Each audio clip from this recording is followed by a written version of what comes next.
Thank you guys so much for coming out, and this is incredible turnout in pouring rain. This is my incredible wife, Allison, and for those of you that don't know, I was born in Norwalk. I built a company in Norwalk called Datto, and have been thinking for a long time about how I could give back to the Norwalk community. And frankly, Allison tells the story a little better than I do. So I think at this point, a lot of people have heard the story, like the origin story, where we were kayaking and had this light bulb moment, and now everyone thinks that we are super avid kayakers. It was like a very one-off activity. But we found ourselves around the island paddling around, and it was clear to us that it wanted to be more than an abandoned industrial site. We weren't seeking a project like this, but we couldn't ignore the potential to create a great public asset. Of course, seeing potential is one thing, making your thing happen is different. Purchasing the island took a mix of persistence, mostly on Austin's part. He called on his Norwalk connections and can be a little dogged sometimes. And then it was just some good timing and a little bit of luck. Once we were on site, we knew that we'd made the right decision. I think at this point, many of you have had a chance to tour the site. If you haven't, there will be more tours coming. And hopefully you saw how incredible it is. The site is beautiful. There's a stunning varied coastline, a surprisingly dense forest. The plant building itself is huge. The turbine hall could easily hold 2 of these auditoriums inside of it. And if you were daring enough to make it to the roof, hopefully you got a view of the New York City skyline. We can imagine a future where Manresa is not some abandoned relic, but a space for community, nature, and an incredible park. We knew that we couldn't do it alone. The site is incredibly complicated in a number of ways.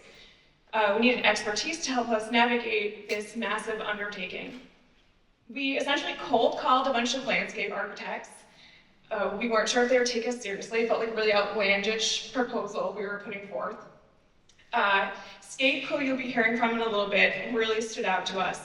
They're experts in coastal ecology and resiliency. Through them, we met Big and a whole team of specialists, including environmental scientists, ecologists, economic consultants, remediation experts, and that's just a few of the team. A lot of them are here tonight, and you can talk to them later, ask them all your questions.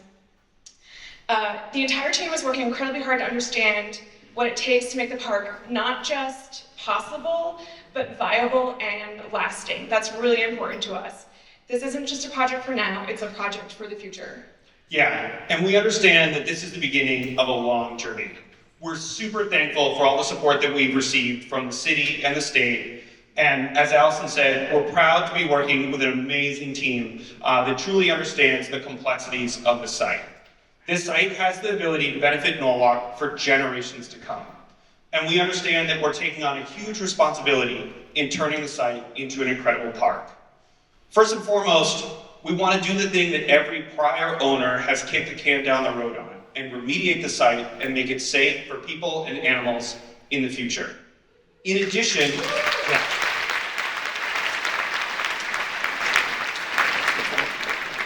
the team from AKRF is here, and you can talk to them, and they can go into all kinds of details about the soil. It's really cool stuff. In addition, we think that we have a responsibility to dream big. Far too often, people are just like, you know, that can't happen now, these things can't happen, this could have never happened in the future. And we think that this is a real chance to show that you can do big things, and they can be amazing and awesome. And we also understand that we have to balance that with being a good neighbor. And that's been really important as we thought through a lot of the design associated with the site. And then most importantly, we can't half-do this project. We have to deliver for Norwalk. And so we've been working to make sure that we're in a position to be able to do that through whatever is happening out there in the world. We know that we'll have the resources to get to the end of this project and deliver something incredible for Norwalk. The team has been working at the Manresa site for the past 14 months. And today we're sharing a ton about what we've learned from the site. We're still going through the process of finalizing the programming, and we welcome your input. We're going to share a lot more on programming in the next 2 public meetings that we're doing. And with that, what I'd like to do is actually bring up Manresa Island Corp Exec Director, Jessica Vonashek.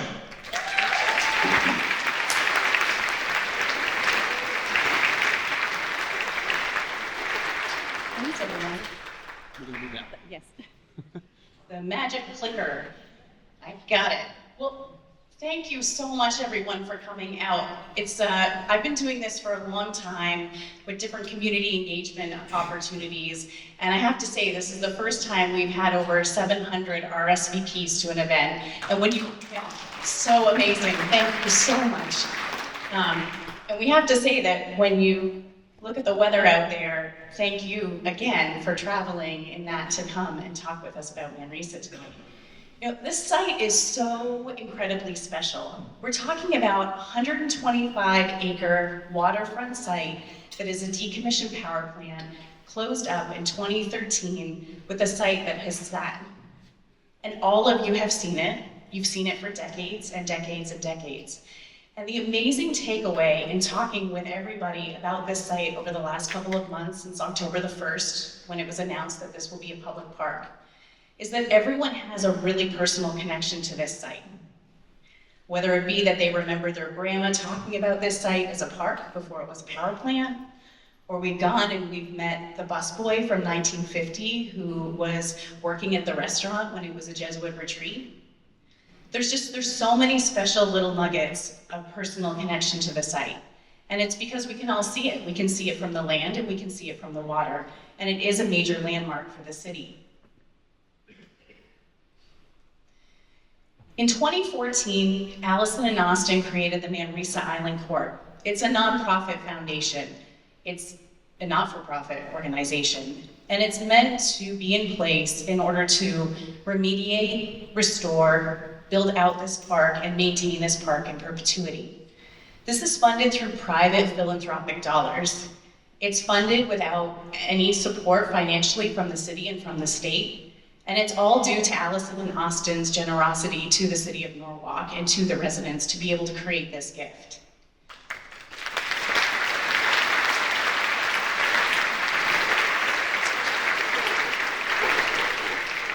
When we think about Manresa Island Corp and what the vision is and what the mission of the organization is, it's to be able to inspire the community to connect with the waterfront. And we can do that through different ways. We can do it through activities and programming. We can do it through research and a growth of knowledge. And we can invite the public to be able to access this site for the first time in more than 75 years. The organization is here to be able to allow public access, your access, the community's access, to this 125-acre site. And Austin mentioned being a good neighbor, and it's all about being a good neighbor. This is meant to be a community asset for you. And so what does it mean to be a good neighbor? Well, it means cleaning up the site and knowing that if it's not safe for you and I, then it's also, there's improvement to be made for the wildlife that is out there. It also means securing the site and ensuring that everyone is healthy and safe. When we think about programming, it's doing it in a sensitive way and understanding what the community would like to see, but also the way in which they would like to see it. And when it comes to transportation, it's thinking about how to approach the site as a destination, while thinking about multimodal and how to get people to the park in different ways, whether that be over the water or through a public shuttle that does a circulation around the city. And this really guides our work. It's important to us. We talk about it each and every day. We know the site hasn't been accessed in 75 years. It's going to be a change for everyone, but it's a positive community gift. And in thinking about being a good neighbor, that will help guide our work. So again, we have this iconic site, this landmark site. We've had over 500 people access the site since October the 1st through tours that we've given. We've heard personally from more than 1,000 people on what they're most excited about, what they're concerned about. It's been really amazing to be able to see the support and the encouragement of being able to change this into a public park. But it's also been amazing to just be able to connect with people. I mean, any day that I can get 250 hugs is a great day for me. Sort of like, oh, hey, oh my goodness, hello, like, how have you been? I saw you on the tour. Just so fantastic. I love it so much. I don't think I can go to Stop and Shop or go to ShopRite and without seeing somebody, and I love it. I think it's absolutely fantastic. And it just means that it's not only a place in time for the community, it's really building community in the larger circle. And it's really building community and a vibe and a tone that focuses around a park, but brings people together. And that's also a focus for Manresa Island Corp. This slide is a really amazing slide. It just speaks to the public access that is so important to this project. This slide shows orange that represents private waterfront, and it shows green, which represents public ownership for waterfront. And you can see how little green is on this map. But in addition to how little green is on this map, a lot of it is focused on the islands, which are really inaccessible at this particular point in time. And so you also see Manresa, and it's shaded in blue. This represents 1.75 miles of coastline that will be unlocked for the public. Such a major contribution, and that's what leads back to thinking about Manresa Island Corp and the vision and the mission statement, which of course is public access to the water to be able to do programming and activities and research. These are just a couple of examples of what we're envisioning when we think of access to the water. These are slides that you've seen or pictures, renderings that you've seen on the website. The top one shows the promenade, which is the federally dredged berth, with a plunge pool and some research vessels. It's a promenade that's activated with food trucks, and you see different things going on here. You see recreation, you see education, and you see research. We were just talking today actually about the number of people who live in the region with access to the water that may not know how to swim. And this site is one of those sites where let's do something about that. Let's activate the waterfront in order to be able to do that type of education. But also let's focus about partnerships with the Maritime Aquarium and be able to focus on research and bringing children onto the site, K through 12, much like the kids that go to school here at Brian McMahon, in order to be able to talk about ecology and restoration and remediation and the importance of that. This bottom picture is a picture of boardwalks through the salt marsh. And this is a representation of being able to allow people to really get into the environment. We believe that if you're able to get into the environment and you're able to see it and hear it and feel it, that there's much more interest in learning about it and learning why it's important and being able to make action in that area. This is another really great slide, and it speaks to all of the slides before this, which is there are a lot of sites that look like this in Connecticut and a lot of sites that look like this across the country. And many of them are on the waterfront because they use the water to cool the systems. So wouldn't it be great for us to use Manresa Island as the case study for best practice for remediation and restoration? And wouldn't it be so wonderful to be able to inspire different people to be able to take leaps like Allison and Austin to be able to think about how to unlock this public land? Private land. For public purpose. So this slide is so simple, which is really the opposite of what we're talking about. And as Austin said, it's a really complex project. This is a succinct look at where we are in a timeline. And we're at community engagement, which will go until the end of the summer. And then we're gonna get into concept design, design documentation, and then construction. And it's a process, it's a marathon. This isn't gonna be a short project. And one of the things that we would like to do with Manresa Island Corp is bring you along in that process and be able to help you understand where we are and what we're doing and help you understand all of the different timelines and processes that go in each of these pieces. And that's part of talking with the community between now and the end of the summer. The values that Manresa Island Corp are looking at are values that will be touched on by Gena from SCAPE in the main body of the presentation. But we wanted to be able to put these up for you because, again, these are guiding values for us in the work in which we do. It's an island for all. It's meant for everyone. It's a unique place. It's a place like no other. How are we using this site to think about technology and future thinking? And how are we restoring ecology? How are we thinking about research and discovery that goes on here? And how are we making every single decision to be based in values and a mission statement that guide the nonprofit? So I'm going to introduce our team. that's tasked at doing all of these things. I'm going to ask them to stand. I have my Chief of Staff, Berenice Silverin, and I have our Chief of Design and Construction, Chris Murphy. We have our COO, CFO, Tiffany Freitas, and Alexander Munez, who's our Norwalk, born and raised, site and facility coordinator. Thanks, guys.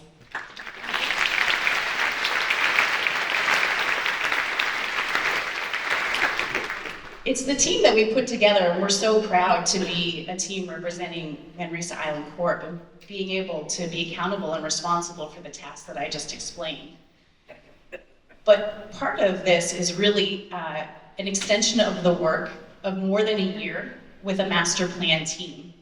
And the master plan team consists of many different consultants and many different players who have been so key in this project, and Allison touched on a lot of them.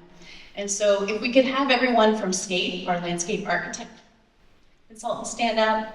A lot of us are standing up at the back already. And Big, our architect. Hello.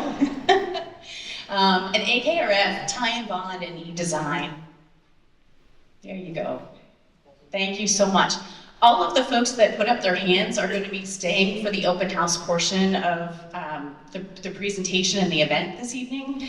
And Austin commented that you're more than welcome to reach out to any of them in order to be able to ask the questions. If you don't know who to go to, that's okay. Just ask someone and we'll send you in the right direction.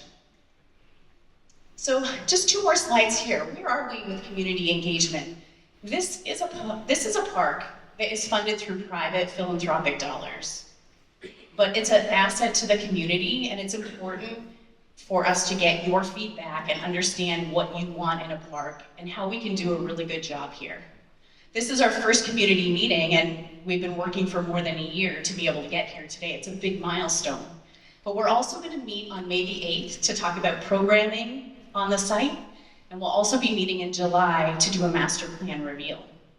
We've pre-booked Brian McMahon, so we'll see you all here back in this room, just a couple of months.